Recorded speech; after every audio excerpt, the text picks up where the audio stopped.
Welcome students. ఈ వీడియోలో మనము నెమరు వేసే జంతువుల యొక్క జీర్ణ వ్యవస్థను గురించి అధ్యయనం చేస్తాం. నెమరు వేసే జంతువులని ఇంగ్లీష్లో రూమినాంట్స్ అంటాం. రూమినాంట్స్. సో ఈ రూమినాంట్స్లో జీర్ణ వ్యవస్థ ఎలా ఉంటుంది అనేది తెలుసుకునే ముందు నెమరు వేట అంటే ఏంటి, ఉదాహరణలు ఏంటి ఒక్కసారి చూద్దాం. రూమినేషన్ అంటాం ఇంగ్లీష్లో. సో మొట్టమొదట నెమరు వేట అంటే ఏంటి?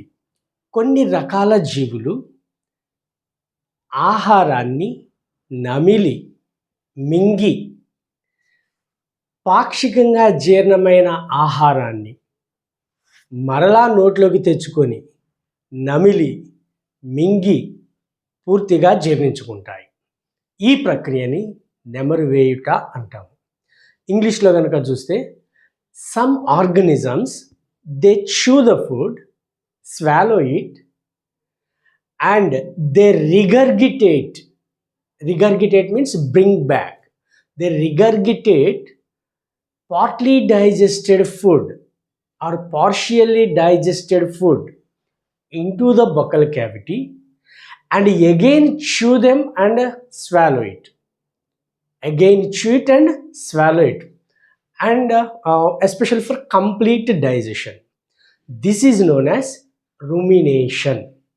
Examples కనుక మనం చూసినట్లయితే ఆవులు, గేదెలు అంటే పశువులు, షీప్ గొర్రెలు, మేకలు, జిరాఫీ, ఇలాగా అనేక రకాల జంతువులు నెమరు వేయుట అనే ప్రక్రియని చూపిస్తాయి. వీటన్నిటిని కూడా మనము రూమినాంట్స్ అంటాం. ఇవి ఇక్కడ మనకు ఉన్నటువంటి ఎగ్జాంపుల్స్. ఎందుకు ప్రత్యేకంగా దీన్ని చెప్పుకుంటున్నాము అంటే మానవుని యొక్క జీర్ణ వ్యవస్థకి, నెమరు వేసే జంతువుల యొక్క జీర్ణ వ్యవస్థకి కొంత తేడా ఉన్నది. ఏంటి ఆ తేడా? మనం తర్వాత మానవుని జీర్ణ వ్యవస్థలో కూడా చెప్తాము. ఇప్పుడు ఒకసారి నేను గుర్తు చేస్తున్నా. మన జీర్ణాశయాన్ని, మన స్టమక్ని 3 గదులుగా డివైడ్ చేశారు. ఒకటి హార్దిక జీర్ణాశయం, దీన్ని ఇంగ్లీష్లో కార్డియక్ స్టమక్ అంటాం. రెండవది ఫండిక్ జీర్ణాశయం, దీన్ని ఫండిక్ జీర్ణాశయం అని అంటాం. మూడవది జఠర నిర్గమ జీర్ణాశయం, దీన్ని పైలోరిక్ స్టమక్ అంటాం. ఇవి 3 రకాలైనటువంటి జీర్ణ భాగాలు మన జీర్ణాశయంలో ఉండేవి. కానీ నెమరు వేసే జంతువుల యొక్క జీర్ణాశయము చాలా పెద్దదిగా ఉంటుంది. దీనిని 4 ప్రధానమైనటువంటి భాగాలుగా లేదా గదులుగా విభజించారు. మొట్టమొదటిది కనుక చూసినట్లయితే దీనిని ప్రథమ అమాశయం అంటాం. ప్రథమ అమాశయం. రెండవది జాలకము. మూడవది తృతీయ అమాశయం.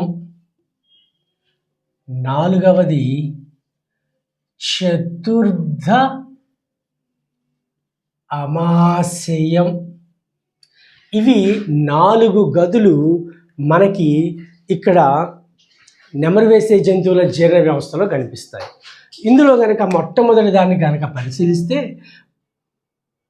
ప్రథమ అమాశయాన్ని రుమెన్ అంటాము. జాలకముని రెటిక్యులం అంటాము.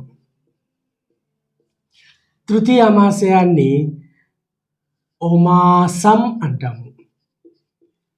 చతుర్థ అమాశయాన్ని ఎబోమాసం అంటాము.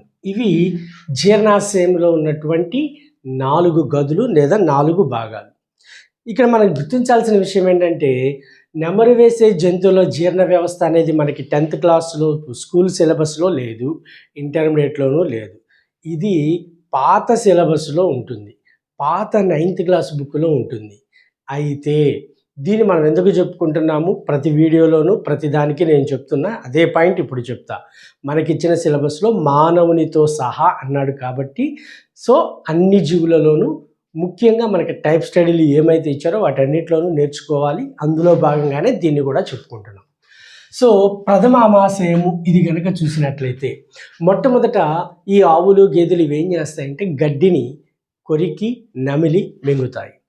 అవి పాక్షికంగా నములుతాయి, మింగేస్తాయి. ఈ మింగబడిన ఆహారము మొట్టమొదట ఎక్కడికి చేరుతుంది అంటే ప్రథమామాశయాన్ని చేరుతుంది. ఈ ప్రథమామాశయం గురించి ఒక 2 పాయింట్లు కనుక మనం చూసినట్లయితే, ఈ నెమరు వేసే జంతువుల యొక్క జీర్ణాశయంలో ఇది అతి పెద్ద గది. కాబట్టి ఉన్న 4 గదులలో అతిపెద్ద గది ఎవరు అంటే ప్రథమామాశయం అని చెప్తాం. ఇక రెండవది ఏంటి అంటే సూక్ష్మజీవులు ఉండే గది. సూక్ష్మజీవులు ఎక్కడుంటాయి అంటే ఇవి కూడా ప్రథమామాశయంలోనే ఉంటాయి. సో నెమరు వేసే జంతువుల జీర్ణాశయంలో అతిపెద్ద గది అంటే ప్రథమామాశయము. రెండవది సూక్ష్మజీవులు ఉండే గది అంటే ఇది కూడా ప్రథమ అమాశయము అంటాం. ఇవి 2 గదులు. మొదటి గదికి సంబంధించి 2 పాయింట్లు. ఇక రెండవది చూడండి, జాలకము. సో జాలకంకి వెళ్ళే ముందు నెమరు వేట అన్నప్పుడు ఏం జరుగుతుందో చూద్దాం.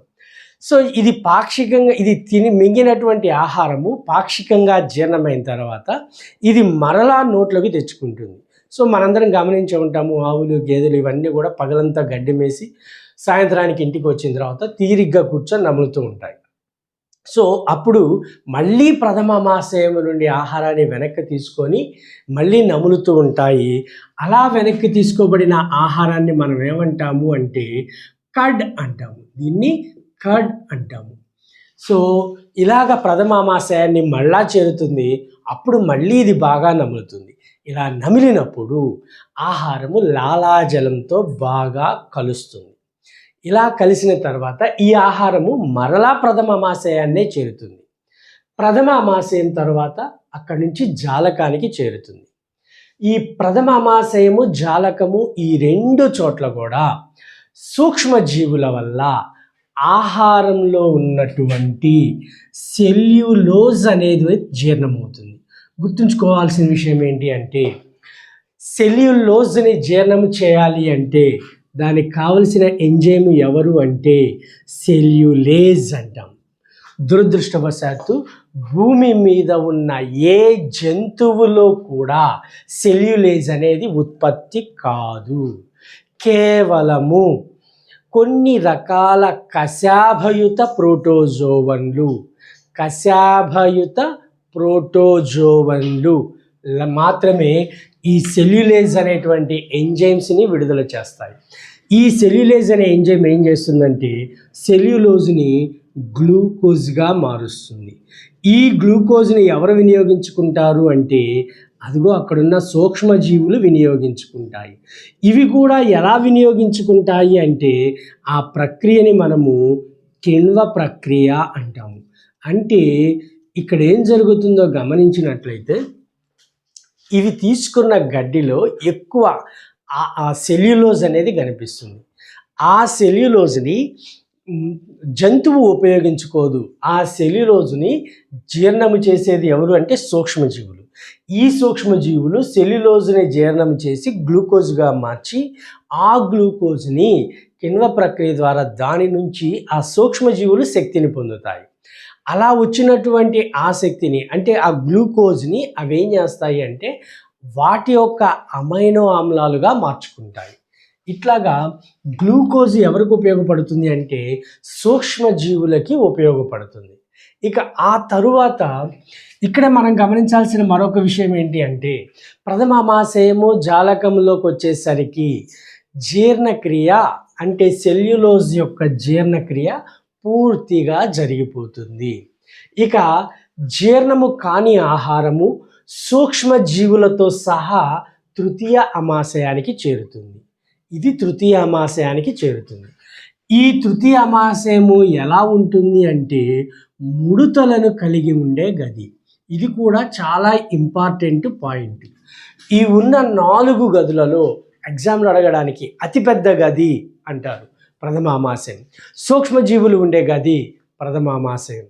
తరువాత ముడతలను కలిగి ఉండే గది ఎవరు అంటే తృతీయ అమాశయం. ఈ తృతీయ అమాశయంలో ఏం జరుగుతుంది అంటే నీరు అలాగే బైకార్బోనేట్స్ అనేవి శోషించుకోబడతాయి. నీరు బైకార్బోనేట్లు శోషించుకోబడతాయి. ఇవి ఎక్కడి నుంచి వచ్చాయి అంటే దీని యొక్క లాలాజలము సెలైవాలో ఇవి కాంపోనెంట్స్గా ఉంటాయి. సో లాలాజలము ఆహారంతో కలిసి ఈ లాలాజలం మొత్తము కూడాను ఇలా ముందుకు వచ్చినప్పుడు తృతీయ అమాశయంలో ఏమవుతుందంటే నీరు బైకార్బోనేట్లు అనేవి శోషించుకోబడతాయి. ఇక నెక్స్ట్ చూద్దాము చతుర్థ అమాశయం. సో ఇది నిజమైన జీర్ణాశయం. ఏంటి నిజమైన జీర్ణాశయము అంటే ఇది ఆమ్లాన్ని కలిగి ఉండే గది. ఇందులో నిజంగా హెచ్సిఎల్ ఎక్కడ ఉంటుంది అంటే 4వ భాగంలో ఉంటుంది. ఈ హెచ్సిఎల్ వల్ల ఏం జరుగుతుంది అంటే ఈ సూక్ష్మజీవులు అవి నశించి వాటిలో ఉన్న అమైనో ఆమ్లాలు విడుదలవుతాయి. కాబట్టి సూక్ష్మజీవుల నుంచి అమైనో ఆమ్లాలు విడుదలై ఆ అమైనో ఆమ్లాలు అంటే సూక్ష్మజీవులలో ఉన్న ప్రోటీన్లు విచ్ఛిన్నమై ఆ ప్రోటీన్లు దీని తరువాత భాగమైనటువంటి ప్రేగులోకి వెళ్ళిపోతాయి. సో ఆ ప్రేగులో మిగతా జీర్ణక్రియ జరిగి అమైనో ఆమ్లాలు ఏర్పడితే ఆ అమైనో ఆమ్లాల శోషణ ప్రేగులో జరుగుతుంది. ఇది టోటల్గా ఇక్కడ మనకు కనిపించేటువంటి 4 గదులు. అయితే ఇక్కడ మనం గుర్తించాల్సిన మరొక పాయింట్ ఏంటో చూడండి. ఆహారము పాక్షికంగా జీర్ణమైంది. జీర్ణమైన ఆహారము తిరిగి నోట్లోకి తెచ్చుకోబడింది. మరలా దీన్ని మింగుతుంది నమిలి. ఆ మింగినప్పుడు ఆహారము మళ్ళీ ప్రథమాశయము జాలకాన్ని చేరుతుంది అని చెప్పా. ఈ 2 భాగాల్లో జీర్ణక్రియ పూర్తయిన తర్వాత ఇక్కడ ఏమేమి విడుదలవుతాయి అంటే ప్రొపియోనిక్ ఆమ్లం, అలాగే బ్యూటీరిక్ ఆమ్లం. ప్రధానంగా ఈ 2 ఆమ్లాలు విడుదలవుతాయి. అయితే ఈ 2 ఆమ్లాలు ఎక్కడ విడుదలవుతాయి అంటే నిజానికి ఇక్కడ జీర్ణక్రియ జరిగిన తర్వాత ఇక్కడే గ్లూకోజ్ ఏర్పడినప్పుడు ఆ గ్లూకోజ్ని కిణ్వ ప్రక్రియ చేయడం కూడా ఇక్కడే స్టార్ట్ అవుతుంది. అంటే ప్రథమాశయము జాలకము వద్దనే ప్రొపియోనిక్ ఆమ్లము బ్యూటరిక్ ఆమ్లం అనేవి కూడా తయారవుతూనే ఉంటాయి.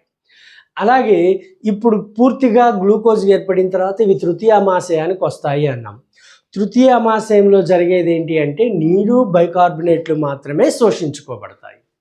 ఇక ఆ తర్వాత ఈ ఆమ్లాలు ఇవి రెండింటిని మనం ఏమంటాము అంటే మనకి 9th క్లాస్ బుక్లో కూడా ఇవ్వలేదు, వీటిని వోలటైల్ ఫ్యాటీ యాసిడ్స్ అనే మాట వాడతాం. అంటే ఇవి ఆవిరి రూపంలోకి మారగలిగినటువంటి కొవ్వు ఆమ్లాలు అవుతాయి. సో వీటిని ప్రొపియోనిక్ ఆమ్లము బ్యూటరిక్ ఆమ్లము అంటాం. సో మనందరికీ తెలుసు తర్వాత ఇవే బయోగ్యాస్ ఉత్పత్తికి వాటికి ఉపయోగపడతాయి. సో ఇక వీటిని పక్కన పెట్టేస్తే ఆమ్లము తటస్థీకరణము చెందినప్పుడు ఇందులో కార్బన్ డయాక్సైడ్, హైడ్రోజన్, మీథేన్ ఇలాంటి వాయువులు విడుదలవుతాయి. ఈ ఆమ్లాలు తటస్థీకరణం చెందినప్పుడు ఇందులో విడుదలయ్యే వాయువులు ఏంటి అంటే కార్బన్ డయాక్సైడ్, హైడ్రోజన్, అలాగే మీథేన్ లాంటి వాయువులు విడుదలవుతాయి. ఈ వాయువులని ఈ జంతువు నోటి ద్వారా ముక్కు ద్వారా బలంగా బయటకు పంపిస్తుంది. మనము ఆవులు గేదెల పక్కగా వెళ్తున్నప్పుడు మీరు గమనించే ఉంటారు, అవి ముక్కుతో గాలిని బలంగా బయటకు పంపిస్తూ ఉంటాయి. అలా పంపించినప్పుడు బయటకు వచ్చే వాయువులు ఎవరు అంటే ఇదిగో ఇక్కడ కనిపిస్తున్నటువంటి ఈ 3. ఇది టోటల్గా మనకి ఎవరి గురించి అంటే నెమరు వేసే జంతువుల్లో జీర్ణ వ్యవస్థ. ఇక దీంట్లోనే ఇంకొక పాయింట్ ఏంటి అంటే ఇతర శాకాహారులను కనుక మనం పరిశీలిస్తే ఉదాహరణకి కుందేలు. ఈ కుందేలు ఏం చేస్తుందంటే తన మలాన్ని తానే ఆహారంగా తీసుకుంటుంది. ఈ ప్రక్రియను మనం ఏమంటాము అంటే స్వయం మల కబళనము అంటాము. అంటే తన మలాన్ని తానే ఆహారంగా తీసుకోవటం. దీన్ని ఇంగ్లీష్లో ఆటో కోప్రోఫాగి అంటాం. ఇక్కడ మనం గమనించినట్లయితే మల కబళనము అంటే మలాన్ని ఆహారంగా తీసుకోవటం. సో మల కబళనానికి ఎగ్జాంపుల్ అన్నప్పుడు పందిని చెప్తాము, కుందేలుని చెప్తాము. కానీ స్వయం మలకబడనము అన్నప్పుడు ఖచ్చితంగా మనము కుందేలుని ఉదాహరణగా చెప్పాలి. సో కుందేలు అనేది స్వయం మలకబడనాన్ని ప్రదర్శిస్తుంది. కాబట్టి ఎగ్జామ్లో ఇచ్చిన బిట్ని మనము ఐడెంటిఫై చేయాలి. క్వశ్చన్ ఎలా ఇచ్చాడని చిన్న ఎగ్జాంపుల్ చెప్తా. ఈ క్రింది వాటిలో మలకబడనము ప్రదర్శించు జీవి అని 4 ఆప్షన్స్ ఇస్తాడు. ఉదాహరణకి ఆవు, గేదె, మేక, కుందేలు. సో కుందేలు స్వయం మలకబడనము అన్నాం కదా, అంటే ఖచ్చితంగా మలాన్ని ఆహారంగా తీసుకుంటుంది. కాబట్టి ఇక్కడ మలకబడనము పంది ఆప్షన్ ఇవ్వలేదు కాబట్టి.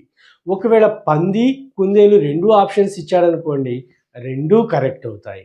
కాబట్టి అలాంటి క్వశ్చన్ ఇవ్వడానికి అవకాశం లేదు. ఎందుకంటే 2 కూడా మలాన్నే ఆహారంగా తీసుకుంటాయి. అట్లా కాకుండా ఈ క్రింది వాటిలో స్వయం మలకబడనం ప్రదర్శించు జీవి ఆటోకోప్రోఫాగి అన్నప్పుడు ఆప్షన్స్లో పంది అలాగే కుందేలు 2 ఉన్నాయి. ఆవు, మేక, పంది, కుందేలు. వీటిలో స్వయం మలకబడనాన్ని ప్రదర్శించు జీవి అన్నప్పుడు ఖచ్చితంగా మనము కుందేలుని ఎంచుకోవాలి. ఇది టోటల్గా మనకి ఎవరి గురించి అంటే నెమరు వేసే జంతువులలో జీర్ణ వ్యవస్థ.